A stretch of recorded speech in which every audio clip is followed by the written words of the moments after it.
basic, outdated, regurgitated Etsy tips won't help you. I have 5 steps that will help you make a lot of money selling digital products on Etsy fast. How do I know? These steps are based on my proprietary frameworks that I teach inside my program, and they have helped hundreds of people start and grow successful Etsy shops. And each strategy that I'll be sharing with you gets juicier and juicier, so you'll want to stay until the end. Let's get into it. Step number 1, you want to find your sweet spot digital product idea.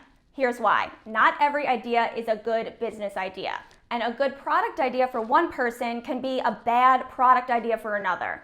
So what you need is clarity on what the most profitable product idea is for you specifically. And I get it, getting clarity can be very confusing. So here's the shift that you need to make. It's not about getting complete clarity.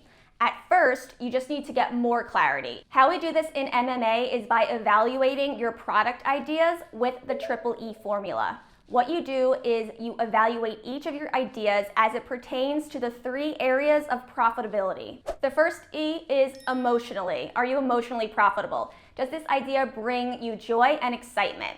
Number 2, energetically. Will this product idea drain you, or does it complement your natural talents and skills so your energy flows freely? Number 3, economically. You want to make money, right? So is there proof of concept, and are other people already making money with this product? If so, how much? Why is being profitable in these 3 areas so important? Well, what happens if you don't enjoy your business? Well, it will feel like a burden, so you'll be more prone to burnout, and you'll be less likely to show up and put in the required effort it takes to start a new business. What happens if you're not honoring what you're naturally good at? Well, it's going to be that much harder for you to get into action and launch your products because there will be a steep learning curve. It's easy to give up in the beginning if something seems too hard because you're not aware of the benefits yet. And if it doesn't make you money, then it's just a hobby and we're trying to make money. So if you're profitable in all 3 areas with a digital product idea, that means you're enjoying your business, you're aligned, and you're making money. And a business like that, you can easily scale, but it's individual to each person. So inside MMA, we have you fill out a scorecard for each of your digital product idea, and what you end up with is a total score based on the 3 areas of profitability. There will be obvious winners, and those are your most profitable product ideas. And this is super helpful because the numbers don't lie, so it removes the analysis paralysis that was holding you back in the first place. Now, after doing this exercise, some students just know that they found their profitable idea that they want to start with and they're good to go. But some people are still interested in exploring their top 2 or 3 ideas. So the next step is to test out all of those top ideas. Because at this point, actually getting into action will help you gather the information you need to refine your business vision further. It is a process. Now, don't let perfectionism get in the way of you testing out your ideas. During this experimental period, we're not focused on perfecting things, we're getting scrappy. Why? Because there are benefits to niching down on Etsy, but not if it's keeping you from discovering the path you really want to follow. All right, let's move on to step number 2. Step number 2 is to outrank the competition by doing proper market research. A common complaint I hear is the market is too saturated. Now, while it's true, there is a decent amount of competition on Etsy, it's not as competitive as you think.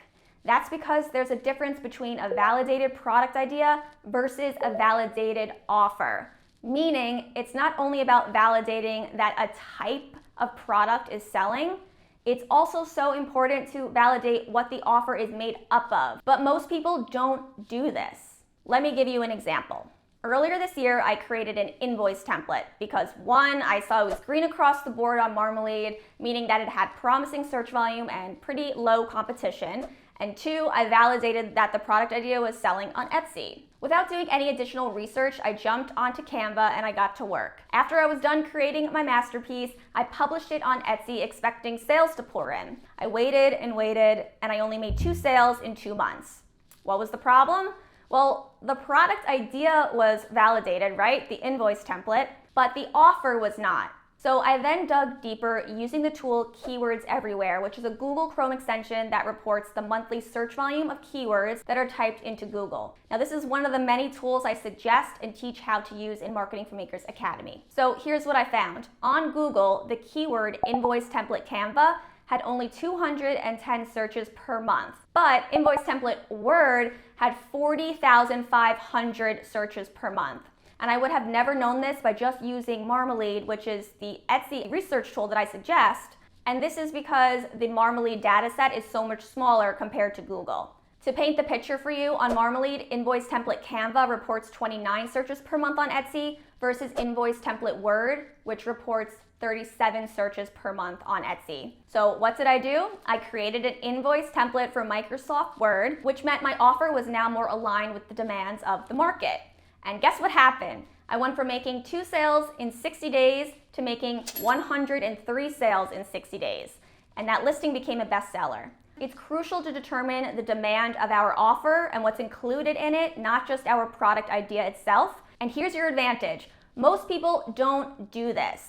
Most people don't do proper market research. That's why a market can seem more competitive than it actually is. Look, we literally just explored how there are 155 times more searches on Google for the keyword term Invoice Template Word than there is for Invoice Template Canva. But there are less listings on Etsy that are actually offering what the market largely wants. And there are more offers for something that has less demand, invoice templates for Canva. So is the market too competitive? If you're not doing proper market research, yes, it could be too competitive. If you are doing proper market research, no, it's way less competitive. You can imagine that all the competing listings are in a bucket and all the pretty bad ones are sitting closer to the bottom and the so-so ones are sitting in the middle and the great offers are the ones at the top. Can you make some sales with offers that sit in the middle? Yes, you can make some sales, but I want to create a listing that's floating at the top and making as many sales as I can with my offer. And you do that by figuring out what is in demand and then building that into your offer. And when you do that, you're not competing with the whole bucket anymore. You're competing with the tippy top. And now you have significantly less competition. My student Terry went from making $100 per month to making $13,000 per month with her digital product Etsy shop. And one of the top things she attributes her success to is understanding her target audience and creating products that are in demand. So that's how powerful this is. Moving on to step number 3. Your listing details need to persuade people to purchase your product. And you do this by including the right details the right way.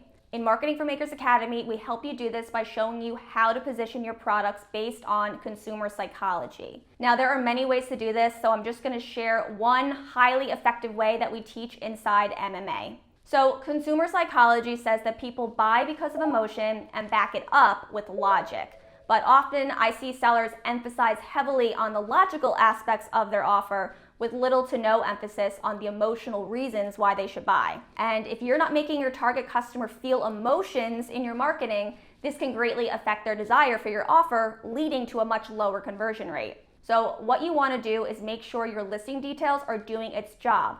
And that's by including both logical and emotional reasons why your customer should purchase from you. You do this by showcasing the features and the benefits. Features are the what of your offer, so anything that it has or does or can do, while the benefits are the why. So why they should buy, because how your product will improve your ideal customer's situation or life.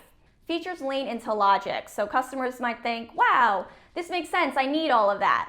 Where benefits lean into emotion. So they're thinking, this is going to reduce stress so I can sleep better, or save me time so I can be with my kids more, or make my home feel more cozy and warm, or whatever or however your product makes your customers feel better. How do you come up with your features and benefits, and how do you express them in a compelling way to your shoppers?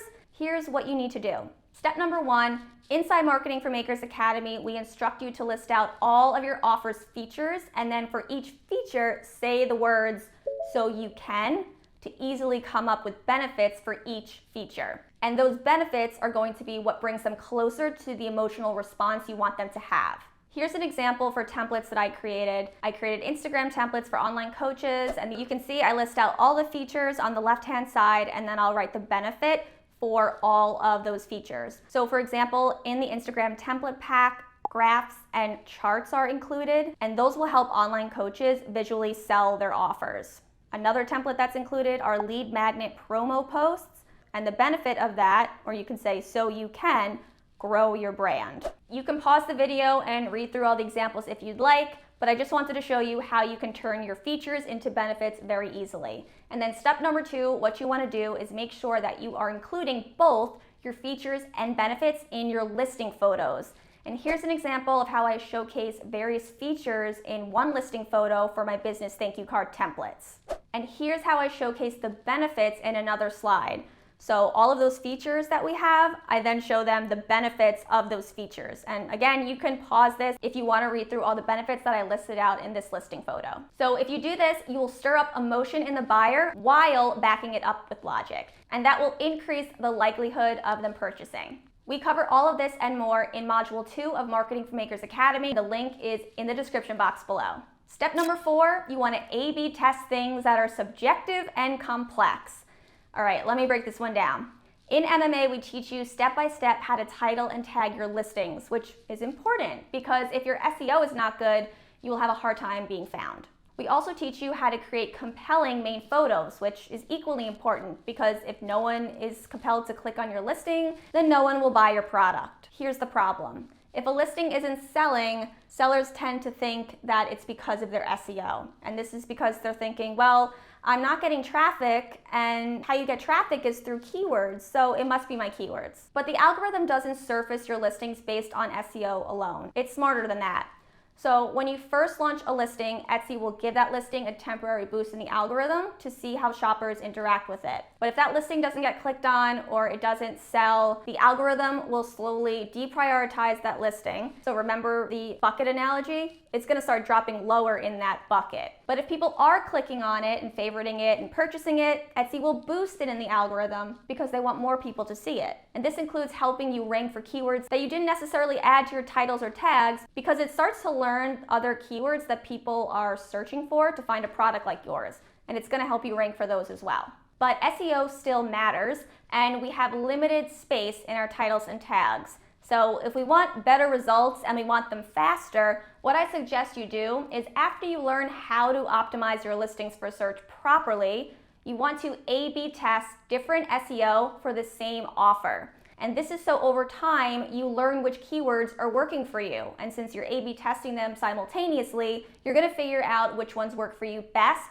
faster. The same thing goes for your main photo. Yes, you can follow all the best practices, but at the end of the day, whether a main photo looks compelling or not is subjective. So testing multiple versions will help you understand which main photo is working best for your offer faster. And all of that information you gather about what's working and what's not working will help you make listings with better keywords and more compelling main photos, which will help you sell more. Now, step number 5 is a good one, and I came up with this strategy because I noticed students were getting results, but it was taking longer than they wanted to. And this became a real problem because one of the best ways to grow your shop strategically is by looking at the data to see what's working and then doubling down on that. But if it's taking a long time to get that data, then it's going to take that much longer to scale your business. And the reason why students couldn't get that data that they needed was because they were doing something I call the post and ghost. Post and ghost is a term I use to describe when an Etsy seller hits publish on their new listing post, but they sit back, cross their fingers, and wait, hoping that the Etsy algorithm will take it from there. Ghost. Basically, it's not taking any real action to drive your own traffic to your new listings. Now, before you think, drive my own traffic to my listings, isn't that Etsy's job? Isn't that the point of selling on a third-party platform? There's truth in that, but hear me out. If you could temporarily put in a little work to drive traffic to your shop, let's say 30 days or less, and in return, you were promised a bunch of traffic and sales, which would then build momentum for your shop, resulting in more traffic and sales long after you stopped working to drive that initial traffic, would you do it? If you're thinking, okay, yeah, I guess so. Smart choice, because the thing that will help you build momentum and skyrocket your success quickly is a launch. Or if you have a dead shop, you can revive it by following steps 1 through 4 and then have a relaunch. Now, before you get intimidated by this, hear me out because it's not as complicated as you think. And you don't need an audience, sales history, or any social proof in order to do this successfully. And I'll prove that to you in a moment. So here's why launch works so well. Though the strategy may be temporary, let's say 2 to 4 weeks worth of effort, if done right, your efforts will have a long-lasting effect on your shop and the success of it. Why? Because when you make money, Etsy makes money. So when your listing starts converting, Etsy is going to see that listing as desirable, and therefore it's going to start ranking it higher in the algorithm. This is in search, in suggested, and recommended, even after you're done launching. Meaning you can stop the hustle after several weeks, but still make those sales month over month because of it. And the alternative to not launching is you don't drive your own traffic at first and you just rely on Etsy. And it could take a really long time for you to start hitting your revenue goals because the time it takes to actually start to outrank older listings that already have higher ranking scores in your category. And then it just slows down the entire process of growing because you need data in order to know how to grow. But without traffic and sales, you don't have that data to make decisions that will help you grow your shop quickly. Now, earlier I said you don't need to have an audience, sales history, or social proof in order to launch or relaunch your shop successfully. Well, inside Marketing for Makers Academy, there's a bonus called Show Me the Money Launch, in which, you guessed it, it teaches you how to do a proper launch. Inside that bonus, there's a lesson that explains how I was able to make over $1,000 my first month and beyond selling one highly competitive digital product with no existing audience, shop sales history, or social proof by using only 2 out of 8 strategies that I teach inside the bonus. So as a gift to those of you who watched this whole video until this point, I'm giving you access to one lesson from the launch strategy bonus, so you can just learn more about how to launch or relaunch your shop successfully. The link will be down below in the description box. And if you made it this far in the video, comment down below launch, so I know who the real troopers are who watched this whole video. When you join Marketing for Makers Academy, you learn how to do all of the steps that we talked about in this video, literally step by step. You'll also have support because we have a student-only Facebook group for the course. So if you're interested in that, check it out. The link will be below. Either way, I hope this video was invaluable to you. And as always, I'm rooting for you, and I'll see you in the next one. Bye, guys.